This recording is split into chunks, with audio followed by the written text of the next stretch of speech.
നിങ്ങളുടെ ലൈഫിൽ ഹാപ്പിനെസ് തീരെ ഫീൽ ചെയ്യാൻ സാധിക്കാത്ത ഒരു വ്യക്തിയാണോ നിങ്ങൾ? എപ്പോഴും ഞാൻ അൺഹാപ്പിയാണ് എന്നുള്ള ഒരു തോന്നൽ നിങ്ങൾക്കുണ്ടോ? ഉണ്ടെങ്കിൽ ഒരു സൊല്യൂഷനുണ്ട്. ഞാൻ കുറച്ച് കാര്യങ്ങൾ സംസാരിക്കാം. അതിനനുസരിച്ച് നിങ്ങളൊന്ന് ചെറിയ രീതിയിലുള്ള ഒരു ചേഞ്ച് നിങ്ങളുടെ ലൈഫിൽ വരുത്തിയാൽ നിങ്ങൾക്ക് ഹാപ്പിനെസ് നന്നായിട്ട് ഫീൽ ചെയ്യും. ഒന്നാമത്തെ കാര്യം, നമുക്ക് ആരോടെങ്കിലും ദേഷ്യമോ പകയോ വെറുപ്പോ ഒക്കെ മനസ്സിലുണ്ടെങ്കിൽ അത് വിട്ടുകളയാൻ തയ്യാറാവുക, അവരോട് ക്ഷമിക്കാൻ തയ്യാറാവുക. കാരണം എന്താണെന്ന് വെച്ച് കഴിഞ്ഞാൽ അത് നമ്മൾ മനസ്സിലിങ്ങനെ കൊണ്ടു നടക്കുമ്പോൾ നമുക്ക് വലിയൊരു ഭാരമായിരിക്കും, സ്ട്രെസ്സായിരിക്കും. അവർ നമ്മളോട് ചെയ്ത കാര്യങ്ങളൊക്കെ ആലോചിക്കുന്ന സമയത്ത് ചിലപ്പോൾ അത് നമ്മളെ വീണ്ടും വീണ്ടും ഇങ്ങനെ ഡൗൺ ആക്കിക്കൊണ്ടിരിക്കും. അപ്പം നിങ്ങളൊരു കാര്യം ചെയ്യാം, ആ പകയും വെറുപ്പും ദേഷ്യവും ഒക്കെ മനസ്സിന്ന് കളഞ്ഞേ. രണ്ടാമത്തെ കാര്യം, ഗ്രേറ്റ്ഫുൾ ആയിട്ടിരിക്കുക. ജീവിതത്തിൽ നമുക്ക് ലഭിക്കുന്ന എല്ലാറ്റിനും നന്ദി ഫീൽ ചെയ്യുക. അത് ദൈവത്തിനോട് പറയുക. നമ്മളാരെങ്കിലും സഹായിക്കുകയാണെങ്കിൽ ആ വ്യക്തികളോട് നേരിട്ട് പറയുക. അങ്ങനെ ഗ്രാറ്റിറ്റ്യൂഡ് എക്സ്പ്രസ് ചെയ്യുന്ന, അത് ഫീൽ ചെയ്യുന്ന ഒരു സ്വഭാവം നമ്മൾ ഉണ്ടാക്കിയെടുക്കുക.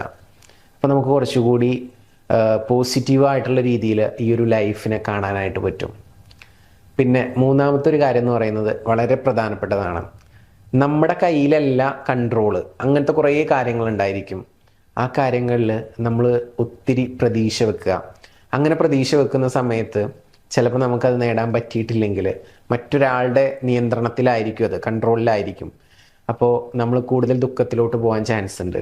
അപ്പം അങ്ങനത്തെ കാര്യങ്ങളിൽ എക്സ്പെക്റ്റ് ചെയ്യാതിരിക്കുക എന്നുള്ളതാണ്.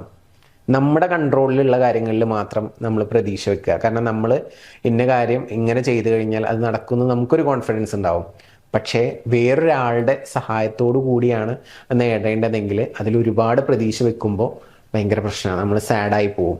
അപ്പം അതുകൊണ്ട് എന്ത് ചെയ്യാം, അങ്ങനത്തെ കാര്യങ്ങളിൽ ഒരുപാട് പ്രതീക്ഷിക്കാതിരിക്കുക. നമ്മുടെ വിശ്വാസവുമായിട്ട് നമ്മൾ മുന്നോട്ട് പോവുക. അപ്പം ഇത്രയേ ഉള്ളൂ. ഈ 3 കാര്യങ്ങളൊന്ന് ശ്രദ്ധിച്ചാൽ മതി. 1, ഫോർഗിവ് ചെയ്യുക.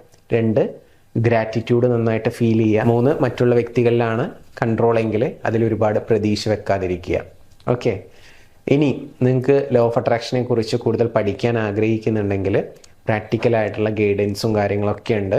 അത് വേണ്ട ആളുകൾ താഴെ കാണുന്ന വാട്സപ്പ് നമ്പറിൽ ഹെൽപ്പ് എന്ന് പറഞ്ഞിട്ടൊന്ന് മെസ്സേജ് അയച്ചാൽ മതി. ഡീറ്റെയിൽസ് അയച്ചിടാം. ചെറിയൊരു പേയ്മെൻ്റ് ഉണ്ട്.